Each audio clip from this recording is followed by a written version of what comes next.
नमस्ते दोस्तों, कैसे हैं आप लोग। मेरा नाम है शिवराज ड्रीम आर्ट रिकॉर्ड से और आज आप देख रहे हैं ऑडियो टूल्स 101 सीरीज, जहां पे हम बात कर रहे हैं अलग अलग टूल्स के बारे में जो आप इस्तेमाल करते हैं ऑडियो प्रोसेसिंग, प्रोडक्शन और मिक्सिंग और मास्टरिंग के दौरान। इस वीडियो के लिए हम बात कर रहे हैं नॉइस गेट के बारे में। आगे बने रहिएगा।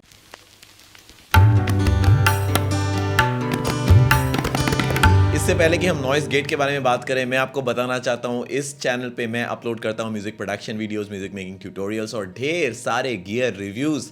तो अगर आपको म्यूजिक बनाना सीखना है, म्यूजिक के बारे में सीखना है, या फिर अगर आपको सिर्फ नए टेक्नोलॉजी के बारे में जानना है, तो आपको इस चैनल को सब्सक्राइब करना चाहिए। तो जब भी हम म्यूजिक मेकिंग के बारे में बात करते हैं, म्यूजिक रिकॉर्डिंग के बारे में बात करते हैं, तो नॉइस को कंट्रोल करना एक बहुत ज़रूरी एलिमेंट माना जाता है, बहुत इंपॉर्टेंट माना जाता है। अब यहाँ पे बहुत अलग अलग किस्म के नॉइज़ हो सकते हैं। आपके एसी का नॉइज़ हो सकता है, आपके पंखे का नॉइज़ हो सकता है, या फिर आपके जो नेबर्स हैं उनका नॉइज़ हो सकता है, बाहर से साउंड आ सकते हैं। अलग अलग किस्म के नॉइज़ होते हैं, लेकिन म्यूज़िक मेकिंग के दौरान, म्यूज़िक रिकॉर्डिंग के दौरान, साउंड रिकॉर्डिंग के दौरान हम इसको कंट्रोल करने की कोशिश करते हैं। जितना हो सके हम इनको कंट्रोल करने की कोशिश करते हैं, सो दैट हमें एक क्लीन और क्लियर रिकॉर्डिंग मिल सके। तो सवाल यह है कि नॉइस गेट क्या है, नॉइस गेट के बारे में हम क्यों बात कर रहे हैं। बेसिकली नॉइस गेट एक प्रोसेसिंग टूल है जिसको हम इस्तेमाल करते हैं अनवांटेड साउंड्स को कंट्रोल करने के लिए। जो आप नहीं चाहते कि आपकी रिकॉर्डिंग्स में रिकॉर्ड हो, या फिर आप जो नहीं चाहते हैं कि आपके रिकॉर्डिंग्स में सुनाई दे, उन साउंड्स को हटाने के लिए, दबाने के लिए हम नॉइस गेट का इस्तेमाल करते हैं। और ये बहुत अंडररेटेड टूल है मेरे ख्याल से, लेकिन अगर आप इसको तरीके से इस्तेमाल करें तो नॉइस गेट वंडर्स कर सकता है। इसके अलावा अगर आपको मैं साधारण सरल भाषा में समझाऊं कि नॉइस गेट क्या है, तो नॉइस गेट बेसिकली आपके घर के दरवाजे जैसा है, या फिर कोई भी बिल्डिंग के गेट जैसा है। जब तक आप किसी को अलाउ नहीं करते, नॉइस गेट उन सिग्नल्स को आने नहीं देगा अंदर। जैसे कि आप किसी को अगर अलाउ नहीं करेंगे अपने घर के अंदर आने के लिए, तो वो बंदा अंदर नहीं आ पाएगा। जब गेट खुलेगा, जब आप उनको अलाउ करेंगे आने के लिए, तभी वो दरवाज़ा खुलेगा और तभी वो अंदर आ सकते हैं। इसी प्रकार से नॉइस गेट भी काम करता है। और नॉइस गेट उन साउंड्स को अलाउ करता है जो उसके थ्रेशोल्ड के ऊपर होता है, उसके थ्रेशोल्ड के नीचे जो होता है उसको वो अलाउ नहीं करता है। ये थ्रेशोल्ड को आप सेट कर सकते हैं अपने अनुसार, जैसे आपको जहाँ पे फील हो, जहाँ पे आपको लगे कि सेट करना चाहिए, उस तरीके से आप अपने अनुसार इसको सेट कर सकते हैं। अगर मैं इसको और थोड़ा सा एक्सप्लेन करूं नॉइस गेट को, तो एग्जाम्पल के तौर पे मैं आपको बताना चाहता हूं कि चलिए मानते हैं कि एक वोकलिस्ट परफॉर्म कर रहे हैं, और वोकलिस्ट के जो फ्रेजेस हैं, जो लिरिक्स हैं, वो ऐसा है कि पहले एक लिरिक्स आता है, फिर 2 सेकंड के लिए कोई लिरिक्स नहीं है, और दोबारा 2 सेकंड बाद एक लिरिक्स आता है, और उस दौरान आप रिकॉर्डिंग कर रहे हैं, रिकॉर्डिंग उनके कानों में ट्रैक चल रहा है, और जो लिरिक्स है वो 2 सेकंड बाद आ रहा है, उसके पहले म्यूज़िक चल रहा है, 2 सेकंड में सिर्फ म्यूज़िक चल रहा है। तो उस जगह पे आप नहीं चाहते कि जो वोकल माइक्रोफोन है, जहाँ पे वोकलिस्ट सिंग कर रहे हैं, आप नहीं चाहते उसका साउंड उस टाइम पे, उस 2 सेकंड पे आपके माइक पे रिकॉर्ड हो या फिर आपको सुनाई दे, क्योंकि वहाँ पे कुछ भी नहीं है। तो वोकलिस्ट जो है उन्होंने अपने फर्स्ट 2 लाइंस गा ली, और इसके बाद म्यूजिक चल रहा है, फिर 2 सेकंड के बाद दोबारा उनका वोकल्स आ रहा है। तो ये जो 2 सेकंड का गैप है, यहाँ पे आपको ज़रूरत नहीं है जो भी साउंड आ रही है वोकल माइक्रोफोन से, क्योंकि वहाँ से बहुत सारी अलग अलग आवाज़ें आ सकती हैं। उसको आप दबा सकते हैं या फिर बिल्कुल हटा सकते हैं नॉइस गेट का इस्तेमाल करते हुए। ना बहुत सारे लोग हैं जो ये बीच के सेक्शंस जो है, खाली सेक्शंस जो होते हैं, इनको वो चॉप कर देते हैं, इनको कट करके डिलीट कर देते हैं। आप ये भी कर सकते हैं, बेशक कर सकते हैं, लेकिन नॉइस गेट से वो ऑटोमेटिक हो जाता है। आपको इंडिविजुअली जाके हर जगह जाके चॉप करने की ज़रूरत नहीं पड़ती। इसके अलावा बहुत अलग अलग किस्म के नॉइस गेट्स होते हैं। हार्डवेयर यूनिट आपको मिलता है, सॉफ्टवेयर प्लगइन्स तो आपको मिलते ही हैं।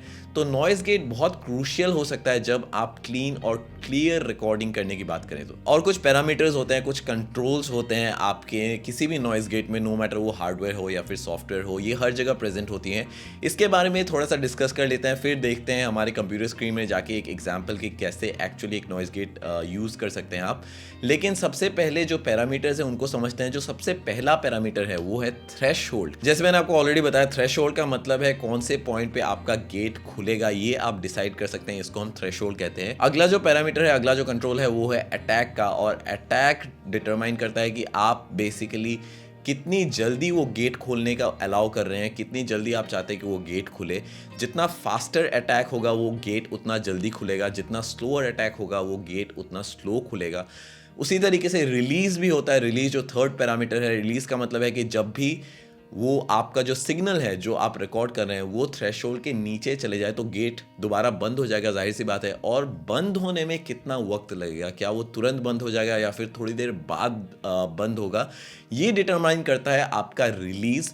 और आखिर का जो पैरामीटर होता है वो है होल्ड का। होल्ड का मतलब है कि एक बार जब गेट खुले तो बंद होने से पहले आप कितना देर चाहते हैं कि गेट खुला रहे, ये है होल्ड का पैरामीटर। तो चलिए अब हम अपने कंप्यूटर स्क्रीन पे चलते हैं और मैं आपको एक एग्जांपल दिखाता हूं कि किस तरीके से एक्चुअली एक नॉइज गेट काम करता है। तो जैसे आप देख सकते हैं यहाँ पे मेरे पास एक ऑडियो है, पहले मैं आपको ये सुनाता हूँ कैसा साउंड कर रही है। तो ये है नॉइज गेट ट्यूटोरियल और हम देखेंगे किस तरीके से हम नॉइज गेट यूज करते हैं। ये है नॉइज गेट ट्यूटोरियल और हम देखेंगे किस तरीके से हम नॉइज गेट इस्तेमाल करते हैं। तो जैसे आप देख सकते हैं ये जो बीच का हिस्सा है यहाँ पे बेसिकली एक रिंगटोन बज रहा है पीछे से थ्रू आउट द रिकॉर्डिंग। अब जाहिर सी बात है कि हम ओवर द रिकॉर्डिंग जो हो चुका है उसको हम दबा नहीं सकते क्योंकि साथ में वो रिकॉर्ड हो चुका है। लेकिन जो ये बीच का हिस्सा है या फिर ये जो बीच का हिस्सा है इनको हम रोक सकते हैं ब्लीड होने में, इनको हम रोक सकते हैं आपको एक्चुअल रिकॉर्डिंग में सुनाई देने से। तो इसके लिए मैंने यहाँ पे ऑलरेडी एक नॉइज गेट लोड कर रखा है और सबसे पहली चीज़ जो है वो है थ्रेशोल्ड। तो चलिए सुनते हैं कि थ्रेशोल्ड कहाँ पे सेट होना चाहिए।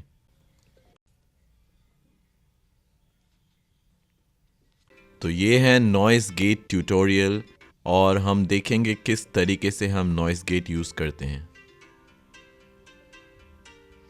तो जैसे आप देख सकते हैं जब मैंने -65 dB पे रखा है तब भी ये हमें सुनाई दे रहा है इस सेक्शन पे। तो हमें ये नहीं चाहिए, हमें ये चाहिए कि यहाँ पे बस हमें ये जो वोकल्स है ये सुनाई दे और बीच का सेक्शन ना सुनाई दे। इसको थोड़ा सा हम कम करेंगे। तो ये है नॉइज गेट ट्यूटोरियल और हम देखेंगे किस तरीके से हम नॉइज गेट यूज़ करते हैं। तो ये है नॉइज गेट ट्यूटोरियल और हम देखेंगे किस तरीके से हम नॉइज गेट यूज़ करते हैं। तो आप देख सकते हैं -42 dB मैंने यहाँ पे सेट किया है और 42 dB के ऊपर जो साउंड होगा ये गेट आपको बेसिकली अलाउ करेगा, उसके नीचे के जो साउंड्स होंगे उनको वो दबा के रखेगा। और यहाँ पे रिडक्शन आप देख सकते हैं कि कितना रिड्यूस करना है आपको, बिल्कुल 100 dB घटाना है या फिर कम घटाना है, ये आप डिसाइड कर सकते हैं अपनी तरीके से। एक चीज़ जो यहाँ पे आपने नोटिस की होगी वो ये है कि थोड़े से वर्ड्स जो हैं वो भी कट रहे हैं क्योंकि 42 dB का हमने थोड़ा सा टाइट थ्रेशोल्ड रखा है। इसको हम एडजस्ट कर सकते हैं अपने इन पैरामीटर से जो है अटैक, होल्ड और रिलीज। तो ये है नॉइज गेट ट्यूटोरियल। सबसे पहले मैं होल्ड को थोड़ा सा बढ़ा दूंगा। तो ये है नॉइज गेट ट्यूटोरियल और हम देखेंगे किस तरीके से हम नॉइज गेट यूज करते हैं। ये है नॉइज गेट ट्यूटोरियल और हम देखेंगे किस तरीके से हम नॉइज गेट इस्तेमाल करते हैं। होल्ड भी ठीक लग रहा है, मैं थोड़ा सा रिलीज भी इसको ज़्यादा कर दूंगा। तो ये है नॉइज गेट ट्यूटोरियल और हम देखेंगे तो ये है नॉइज गेट ट्यूटोरियल और तो ये है नॉइज गेट ट्यूटोरियल और हम देखेंगे किस तरीके से हम नॉइज गेट यूज़ करते हैं।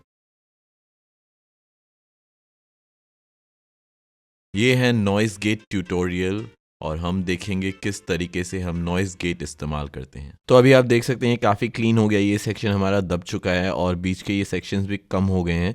तो इस तरीके से आप एक नॉइज गेट का यूज़ कर सकते हैं। तो ये था मेरा वीडियो नॉइज गेट के बारे में। अगर आपको ये वीडियो पसंद आया मेरे चैनल को जाकर सब्सक्राइब कीजिए, उस बेल के आइकन को दबाना मत भूलिएगा। मैं मिलता हूँ आपको अगले वीडियो में, तब तक के लिए टेक केयर, साइन आउट।